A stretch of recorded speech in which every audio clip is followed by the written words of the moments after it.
In this question, we are required to solve the equation of sine theta minus square root 2 cosine theta is equal to 0.8, where theta is in between 0 and 2 theta, but 2 theta is not inclusive. So whenever you see there is sine theta minus with cosine theta, you should be looking at this formula that is found in your formula sheet. So you should be looking at your R formula. So in this case, we have the formula to be A sine theta plus minus B cosine theta is equals to R sine theta plus alpha. Okay, so since this question is a subtraction, so the formula would be A sine theta minus B cosine theta is equals to R sine 0 minus alpha.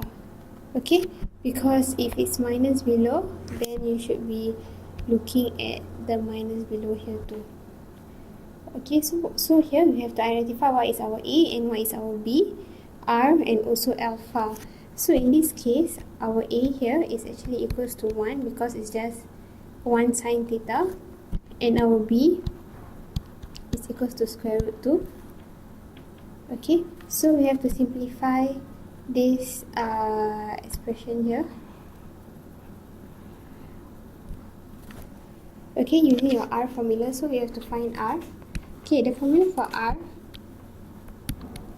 is equals to square root A square plus B square, and A earlier we have obtained it to be 1 and B is 2, so it's just 1 square and square root 2 square, which is just 2 because we removed the square root, so you should be getting square root 3. And how do you get your alpha here? So alpha is actually equals to tangent inverse B over A, which is in this case our B is square root 2 and our A is 1. So it's square root 2 over 1. You should be getting your answer in radian mode to be 0.955. Okay, so you have simplified this side of the expression. So sine theta minus square root 2 cosine theta is actually equals to 3 sine alpha minus 0.955. So you have already simplified the whole expression using your R formula. Okay, so next we have to equate this equation here to be equal to 0.8, so we can solve it. So it will be, the next part of it will be 3 square root 3 sine theta minus 0.955 is equals to 0.8.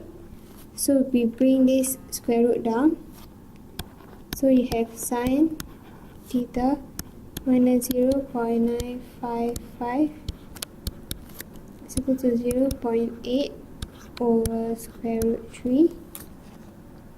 Okay, so now that you have it in this form, you can actually solve for your theta, because you have only one sign on your left side and we have a number on the right side, so you can actually solve it using your using what you have taught earlier. Okay, so first we need to find our reference angle. So first step is always to find your reference angle, which is your alpha.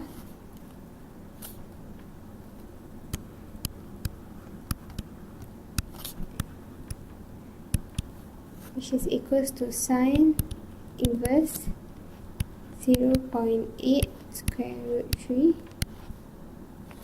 Okay, it will be 0.480 when you run out to 3 significant figures. So the second step is to find out whether which quadrant is your theta minus 0.955. So angle theta minus 0.955 is in your first and your second quadrant using ASTC.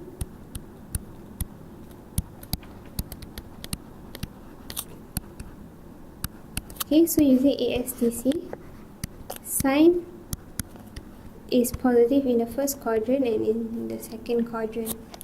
Okay, so now we can actually solve it according to the different quadrant. Okay, so for the first quadrant,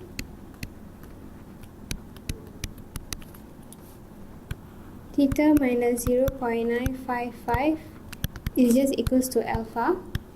So it's equals to 0.480, and you have to leave your answer in terms of theta, so you have to bring this to the another side. So theta is equals to 0.480 plus 0.955. You should be getting your answer as 1.435. Running off to three significant figures, you should be getting 1.44. And for quadrant 2, theta minus 0.955 is actually equals to pi minus your alpha, because it's in quadrant 2. So it's pi minus 0.480. So you should be getting 2.66159. And you have to get your answer only in terms of theta, so you bring this to another side. So theta is actually equals to 2.66159 plus 0.955. Should be getting your answer as 3.616. So rounding off to three significant figures, your answer should be 3.62. Okay, so this is your two answer for your theta. So theta is equals to 1.44 or 3.62. So that's your final answer.